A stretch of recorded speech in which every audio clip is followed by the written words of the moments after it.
India மற்றும் New Zealand அணிகளுக்கு எதிரான கிரிக்கெட் தொடர் என்பது தற்போது இந்தியாவில் வைத்து பரபரப்பாக நடந்து வருகிறது. 3 ஒருநாள் போட்டிகள் மற்றும் 5 T20 போட்டிகள் என 2 விதமான தொடர்களிலும் இந்த இரு அணிகளும் விளையாடி வருகிறது. மேலும் இந்த தொடர் என்பது இந்தியாவில் வைத்துதான் நடைபெற்று வருகிறது. ஆகவேதான் இந்த தொடர் மீதான எதிர்பார்ப்பு என்பது இந்திய ரசிகர்கள் மத்தியில் அதிகமாகவே பரபரப்பாக இருக்கிறது. அதற்கு காரணம், இந்தியாவில் வைத்து நடைபெறும் போட்டிகளில் பெரும்பாலும் இந்திய அணி வெற்றி பெறுவதற்குத்தான் அதிக வாய்ப்புகள் இருக்கிறது. சொந்த மண்ணில் இந்திய அணியை வீழ்த்துவது என்பது எப்பேற்பட்ட எதிரணிகளுக்கும் அது சவாலான விஷயம்தான். ஆகையால் இந்தியாவில் வைத்து நடைபெறும் இத்தகைய போட்டிகளை காண இந்திய ரசிகர்கள் அதீத ஆர்வத்தோடு இருந்து வந்தனர். அத்தகைய ஆர்வத்துக்கு தீனி போடும் வகையில் இந்த இரு அணிகளுக்கு எதிராக நடைபெற்ற 3 ஒருநாள் போட்டிகள் கொண்ட தொடரில் இந்திய அணி சூப்பராக விளையாடியிருந்தது. முதலில் ஒருநாள் போட்டிகள் கொண்ட தொடர், அதற்கு பிறகு T20 போட்டிகள் கொண்ட தொடர் என இந்த வரிசையில் இந்த இரு அணிகளும் விளையாடி வருகிறது. இதன் காரணமாக சமீபத்தில் நடந்து முடிந்த 3 ஒருநாள் போட்டிகள் கொண்ட தொடரில் இந்திய அணி சூப்பராக விளையாடி 3 போட்டிகளிலுமே வெற்றி பெற்றிருந்தது. அந்தளவுக்கு இந்திய அணியின் ஆதிக்கம் என்பது நியூசிலாந்து அணிக்கு எதிராக மிரட்டலாகவே இருந்தது. அது மட்டுமில்லாமல் இந்த ஒருநாள் தொடரை பொறுத்தவரையில் அபிஷேக் சர்மாவுக்கும் வாய்ப்பு கொடுக்கப்பட்டிருந்தது. வழக்கமாக அபிஷேக் சர்மா T20 போட்டிகளில் மட்டும்தான் களமிறக்கப்படுவார். ஆனால் சமீப காலங்களில் இவர் T20 போட்டிகளில் சிறப்பாக விளையாடியதை தொடர்ந்து இப்போது ஒருநாள் போட்டியிலும் களமிறக்கி விடப்பட்டார். அப்படியாக இந்த நியூசிலாந்துக்கு எதிரான 3 ஒருநாள் போட்டிகளிலும் களமிறங்கிய இவர் சிறப்பாக விளையாடி இந்திய அணிக்கு வெற்றிகளையும் பெற்றுக் கொடுத்தார். மேலும் 3 ஒருநாள் போட்டிகளையும் இழந்து மொத்த தொடரையும் இழந்த நியூசிலாந்து அணி T20 தொடரையாவது கைப்பற்றிவிட வேண்டும் என்று இந்த 5 T20 போட்டிகள் கொண்ட தொடரில் தீவிரமாக அணுகியது. இந்த நிலையில்தான் முதல் T20 போட்டி இந்த இரு அணிகளுக்கு எதிராக தொடங்கியிருந்தது. அந்த போட்டியில் கிட்டத்தட்ட வெற்றியின் நுனியில் இருந்த நியூசிலாந்து அணிக்கு கடைசி நேரத்தில் அதிர்ச்சி கொடுத்து இந்திய அணி வெற்றி பெற்றிருந்தது. அதனைத் தொடர்ந்து நடைபெற்ற 2வது T20 போட்டியிலும் இந்திய அணி நியூசிலாந்து அணியை எளிதாகவே வெற்றி பெற்றது.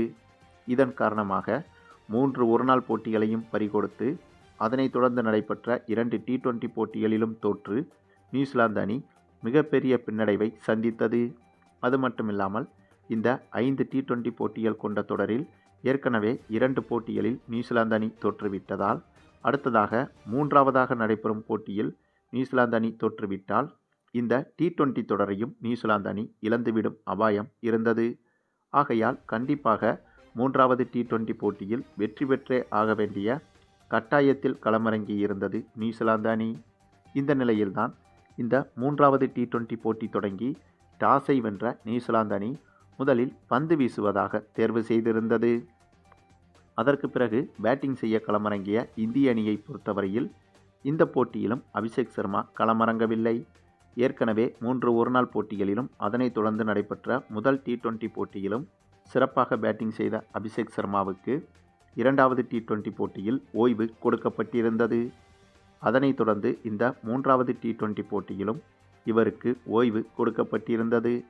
இதன் காரணமாக இந்த 3வது T20 போட்டியில் சஞ்சு சாம்சனுக்கு ஓப்பனிங் இறங்கும் வாய்ப்பும் கிடைத்தது.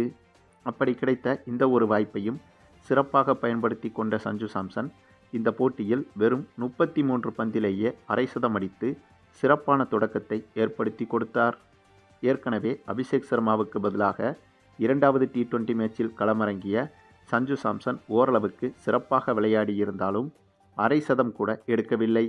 ஆனால் அதை சரிகட்டும் விதமாக இந்த 3வது T20 மேட்சில் அதிரடியாக விளையாடி அரை சதம் எடுத்து கொடுக்க அதனைத் தொடர்ந்து களமிறங்கிய சுப்மன் கில், திலக் வர்மா, அக்சர் பட்டேல், ஹார்திக் பாண்டியா என இவர்களின் பேட்டிங்கும் சூப்பராக இருக்க இதனால் இந்திய அணி 20 ஓவர்கள் முடிவில் 5 விக்கெட் இழப்பிற்கு 213 ரன்கள் வரை எடுத்திருந்தது.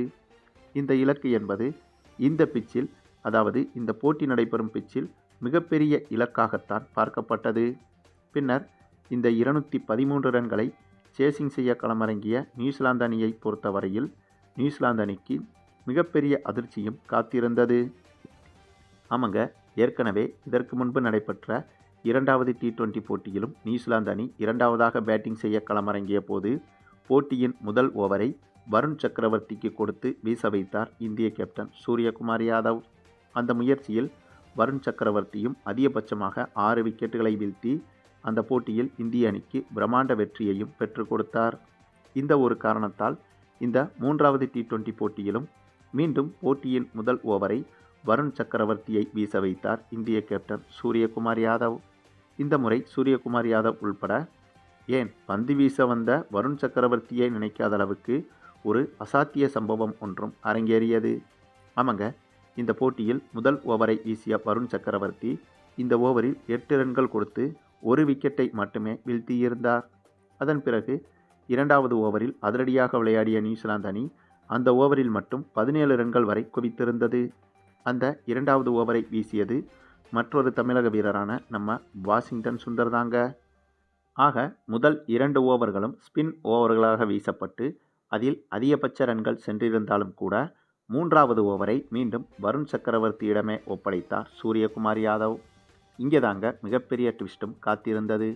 ஏனென்றால் இந்த 3வது ஓவரில் வருண் சக்கரவர்த்தி மொத்தமாக 3 விக்கெட்டுகளை கொத்தாக வீழ்த்தியிருந்தார்.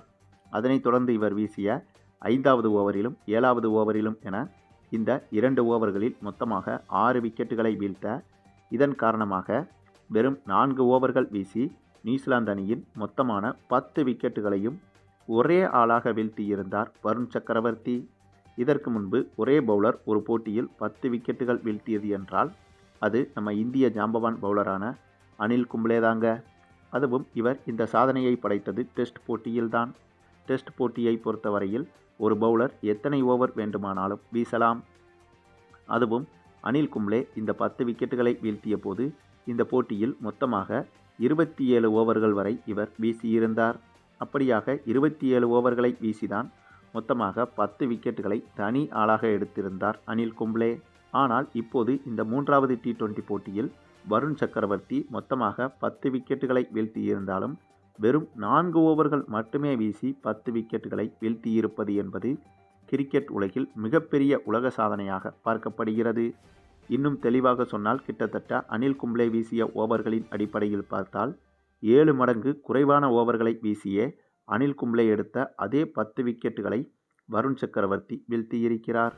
அதிலும் இந்த போட்டியில் நியூசிலாந்து அணி 52 ரன்கள் மட்டுமே தான் எடுத்திருந்தது. ஆக மொத்தம் இந்த போட்டியிலும் இந்திய அணி பிரம்மாண்ட வெற்றியை பெற்றிருந்தது. அதுவும் சரித்திரம் பார்க்காத உலக சாதனையோடு. இந்த ஒரு வெற்றியோடு இந்த T20 தொடரையும் மொத்தமாக கைப்பற்றியிருக்கிறது இந்திய அணி. ஏற்கனவே 3 ஒருநாள் போட்டிகள் கொண்ட தொடரை இழந்த நியூசிலாந்து அணி இப்போது இந்த T20 தொடரையும் இழந்துவிட்டது. அதுவும் இந்த இரு அணிகளுக்கு எதிராக அதிகாரப்பூர்வமாக நடக்க இருக்கும் போட்டிகளை முன்னிட்டு நடைபெற்ற வார்ம் அப் மேட்சுகளில்தான் இப்படியாக தொடர் வெற்றிகளை பெற்று வருகிறது இந்திய அணி. ஆக ஒரு வார்ம் அப் மேட்சிலேயே இந்தளவுக்கு தொடர்ச்சியாக வெற்றிகளை குவித்து வரும் இந்திய அணி அதிக பிரஷர் இருக்கும் அதிகாரப்பூர்வ போட்டியிலும் இதைவிட சிறப்பாக விளையாடும் என்றே எதிர்பார்க்கலாம்.